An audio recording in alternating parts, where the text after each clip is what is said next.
Sid has told us that Real Madrid, with the caveats, have won the title. Yeah. It's early December. Are you ready to crown them, Jules? Of course they are. No one will catch them now. No Atleti, no Barca, no Sevilla, no Betis. Why are you rolling your eyes? Who's going to catch them? Tell us. Because it's early December. Who's going to catch them? I think there's a lot of different things that can happen. I think Atletico Madrid could click. I'm not giving up on Sevilla if they win their game in hand. I still believe. I want a title race. I want to stick with this theme. You're sure they've won. Sid is covering his backside by throwing out the word caveat. All right, you asked who can win. Yeah. Sid, don't give me Sevilla or Betis, okay? So. No, I don't think Betis can win. But Sid, is there any scenario where maybe everything clicks for Atleti? Maybe they're 13 points behind. 13 points is 4 games. You have I mean, we've seen bigger collapses. You've seen Real Madrid not playing great. We've seen Courtois being man of the match maybe how many times, Sid? So many times because he saves them even when they don't play well to win matches. And I just don't know how they would lose that many games and that many points. See, this is part of my thing. And I think, Sid, I can be accused of many things, but, hating on Carlo Ancelotti generally isn't one of them, right? But you touched upon Courtois. And obviously Courtois is there, and he's part of the team. I know there's people who provide advanced data and statistics on this about where they'd be with an average. I think the term they use in U.S. analytics is wins over replacement or something. But should something happen to Courtois, for example, I feel like with an ordinary goalkeeper, they may have 5 or 6 fewer points this season. Even in this game, Courtois made the big save off of Correa.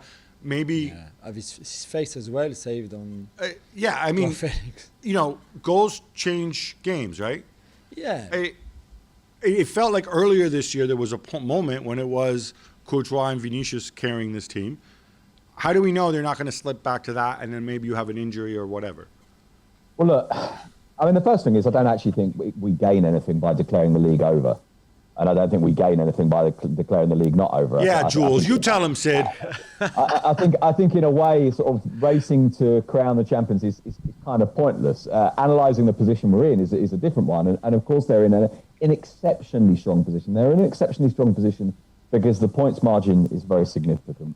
Because the teams that they have a lead over, and in particular, when you look at the lead over Barcelona, which is 18 points, and the lead over Atletico Madrid, which is 13, albeit with a game in hand, they're the teams that you could genuinely think they could go on a run of 10, 15 games picking up wins.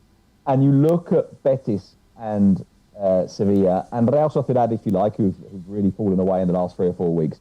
And they're just not teams that you think could even rack up sufficient points to catch Madrid, even if Madrid did have a wobble. Now, Sevilla are close enough that it's not implausible. Absolutely. It's 5 points if they win their game in hand.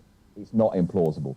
But then you look at Madrid, and as you say, to kind of pick it up from where you are, I must admit, I look at Madrid and I think, well, one of the things that Ancelotti has done very clearly in this run of 14 days in which they played basically all the big teams except Barcelona, who they'd already played and beaten, is Ancelotti said, I have a starting 11, and that starting 11 plays.